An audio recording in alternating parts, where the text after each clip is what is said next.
Simbirroo yaa mariishaasha laftarraa barikaata bariinaa wallamnaa laata. Harka fuune akkam jirtu kabajamtootaa fi jaallatamtoota daawwattoota VTV qophiin dhamdhama aadaa keenyaa eegaleera. Qophii keenya har'aan immoo waa'ee addooyyee maal jechuu akka ta'ee fi eenyu akka itti fayyadamu kan waliin ilaallu ta'a. Qophicha qopheessee kan isiniif dhiyeessu Anayyaantuu Baacaati.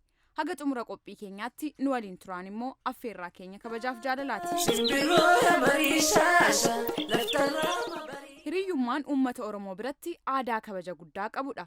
Aadaa hiriyyummaa Oromoo keessaa tokko immoo addooyyee yeroo ta'u, kunis shamarran Oromoo biratti baay'ee beekamaadha.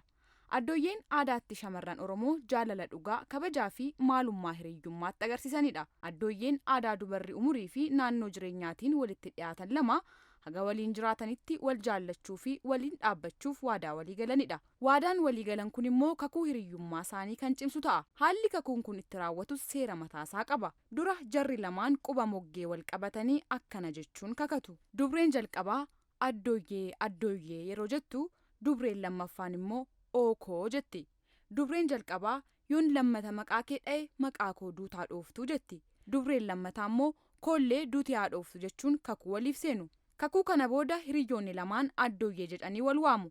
Maqaa isaaniitiin lammata waliin waamani. Naannoo muraasatti hiriyyoonni lamaan maqaa biraa walii moggaasuun isaan wal waamu. Fakkeenyaaf Arsiitti Kumuudee, Hanguuggee, Bililleefaa walii moggaasuun wal waamu. Waadaa walii galan kana eeguuf jecha dubara moggootaatellee maqaa isheetiin hin waamani. Addooyyeen lamaan yeroo gammachuus ta'e gaddaa waliin dhaabbatu. Yeroo boqonnaa isaanii guyyaa dilbataa waliin dabarsu. Dhimma qaban hundaarratti waliin mari'atu. Dhimmi gaa'ila raawwachuu yoo isaaniif dhiyaates waa'ee gurbaasa fuudhuuf gaafatee iyyafatanii irratti mari'atu. Mariin waa'ee hojiisaa, amala bayeessa qabaachuusaa, harka qalleessa yookiin sooressa ta'uusaa irratti ta'uu mala. Haaluma kanaan ulaagaa kaadhimummaa guutuu fi guutuu dhabuusaa mirkaneessu. Kana malees gammachuu warra isaanii irratti waliin hirmaatu. Yoo warri isaanii sirna adda addaa godhatan nuffii tokko malee wal gargaaru. Haaluma kanaan gaafa rakkoos walirraan baqatani. Hunda caalaa immoo cidha waliirraa nafani. Qophii cidha waliirratti hirmaatu. Addooyyeen heerumuuf qophooftu maal gochuu akka qabdu gorsu. Akka isheen haala gaariin mana horattu yaadaan gargaaru.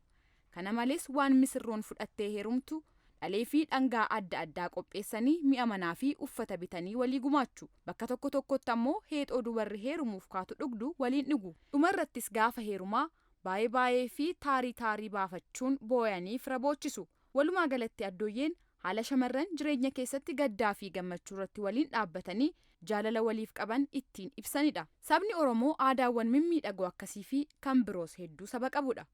Horaa bulaa. Simbirroo yaa mariishaasha laftarraa barikaata bariinaa wallamnaa laata.